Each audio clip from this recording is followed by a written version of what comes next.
Hello students, today we are continuing with the topic federalism, and in this we will discuss about what makes India a federal country.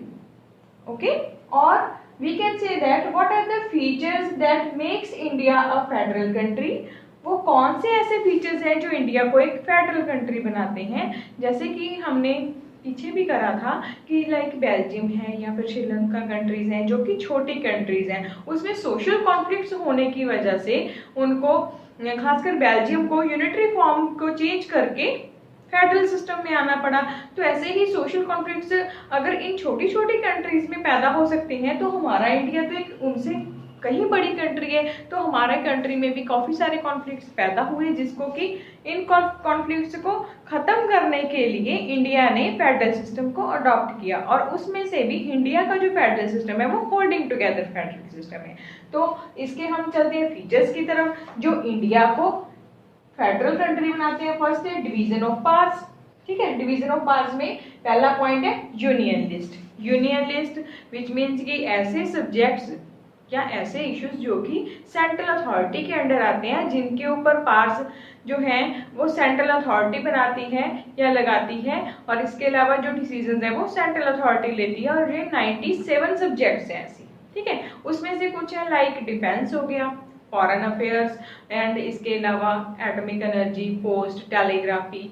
सो इनके ऊपर जो decisions लेने का काम है वो सेंट्रल अथॉरिटी करती है।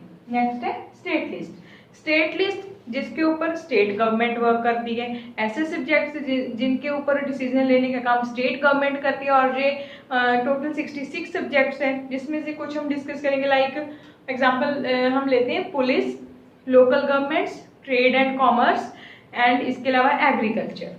Next is concurrent list. Concurrent list means कि ऐसे सब्जेक्ट्स जिसके ऊपर स्टेट एंड सेंटर दोनों की ही अथॉरिटी लगती है, और इसके जो है टोटल 47 सब्जेक्ट्स हैं। ठीक है, कंक्यूरेंट लिस्ट में एग्जांपल के लिए हम ले सकते हैं education, economic planning and trade unions, है ना। सो ऐसे जो इश्यूज हैं वो कंक्यूरेंट लिस्ट में आते हैं। और उसके बाद है रेजिड्यूरी सब्जेक्ट्स। अब ये रेजिड्यूरी सब्जेक्ट्स कौन से हैं? रेजिड्यूरी सब्जेक्ट्स वो सब्जेक्ट्स हैं जो कि इन तीनों ही लिस्ट में फॉल नहीं करते, ना ही यूनियन लिस्ट, ना स्टेट लिस्ट, ना कंक्यूरेंट लिस्ट। अब रेजिड्यूरी सब्जेक्ट्स लाइक हम एक एग्जांपल लेते हैं कंप्यूटर सॉफ्टवेयर, जो कि कॉन्स्टिट्यूशन बनने के बाद आया। तो ऐसे सब्जेक्ट्स जो कि कॉन्स्टिट्यूशन के बनने के बाद राइज हुए हैं, उनके ऊपर कौन डिसीजन लेता है? तो उनके ऊपर सेंट्रल अथॉरिटी जो है वो डिसीजन लेती है। फिर नेक्स्ट हम पॉइंट की तरफ चलते हैं, दैट इज 3 tier सिस्टम। अब ये 3 tier सिस्टम क्या है? फर्स्ट है union government, second state government, and third local government. पहले डिस्कस करते हैं यूनियन गवर्नमेंट के बारे में। यूनियन गवर्नमेंट विच मीन्स की central authority of India. Central government जो कि एंटायर द कंट्री के लिए होती है, जो भी कंट्री के कॉमन इंटरेस्ट या अफेयर्स होते हैं उनके ऊपर डिसीजन सेंट्रल गवर्नमेंट लेती है। नेक्स्ट इज स्टेट गवर्नमेंट, जो कि स्टेट अलग अलग स्टेट्स के लिए होती है, अलग अलग रीजन्स के लिए गवर्नमेंट होती है, that is called state government. ठीक है ना।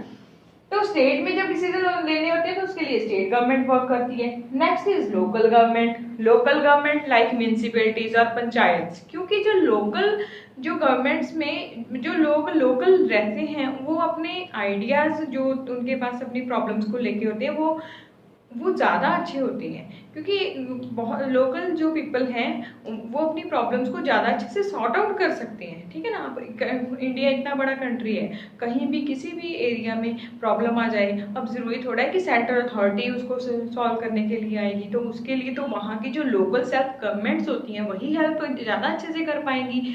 तो वो कौन सी हैं? Like panchayat and municipalities. ठीक है, तो इसीलिए इंडिया के पावर सिस्टम को डिसेंट्रलाइज भी किया गया, ताकि लोकल लेवल के ऊपर भी गवर्नमेंट जो है वो एफिशिएंटली वर्क कर सके। So now we will going to discuss our third point, that is not equal powers in all administrative units. कि सारी एडमिनिस्ट्रेटिव यूनिट्स को इक्वल पावर्स नहीं दी गई हैं। उसमें से हम एग्जांपल ले लेते हैं जम्मू एंड कश्मीर की।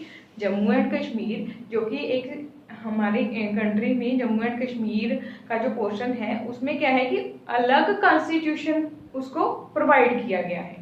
ठीक है, हमारे कॉन्स्टिट्यूशन की फंडामेंटल प्रोविजंस जो हैं वहाँ पे एप्लीकेबल नहीं होती हैं। अगर हम चाहते हैं, हमारी कंट्री चाहता है कि उस वहाँ पे हमारे इंडियन कॉन्स्टिट्यूशन की कुछ प्रोविजंस एप्लीकेबल हों, तो उसके लिए वहाँ की स्टेट जो असेंबली है उसकी परमिशन जरूरी हो जाती है।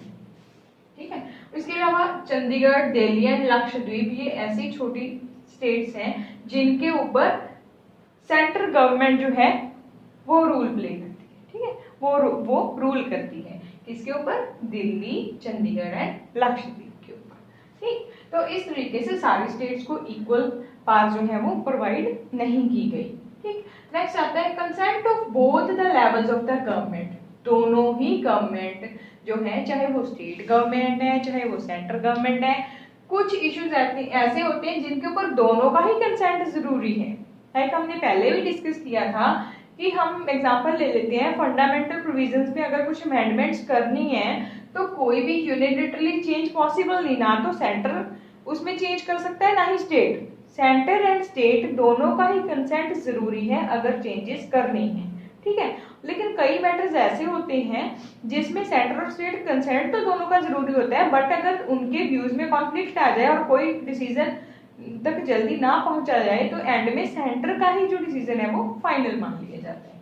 Next is jurisdiction. ज्यूरिसडिक्शन जो है वो हमारे इंडियन फेडरल सिस्टम को और भी ज्यादा एफिशिएंटली वर्क करने में हेल्प करता है, क्योंकि इंडिया में हमें पता है कि पावर शेयरिंग सिस्टम है और होल्डिंग टुगेदर सिस्टम होने की वजह से सेंट्रल गवर्नमेंट जो है वो as compare to the state government ज्यादा पावरफुल है। ठीक है, तो अब क्या है कि अननेसेसरी इंटरफेरेंस को रोकने के लिए, ताकि स्टेट सेंटर में और सेंटर स्टेट में अननेसेसरी इंटरफेयर ना कर पाए, ज्यूरिसडिक्शन जो है वो बहुत अच्छा रोल प्ले करती है। हमारी जुडिशरी इम्पार्शियल रोल प्ले करती है इसमें, क्योंकि अगर मान लो डिस्प्यूट हो जाता है दो स्टेट्स के बीच में, सेंटर या स्टेट के बीच में पार्ट्स को लेके, पार्ट्स के डिवीजन को लेके, तो उसमें कोर्ट्स जो है वो इम्पार्शियल डिसीजन देते हैं। ठीक है, नेक्स्ट है सेपरेट सोर्स ऑफ इनकम।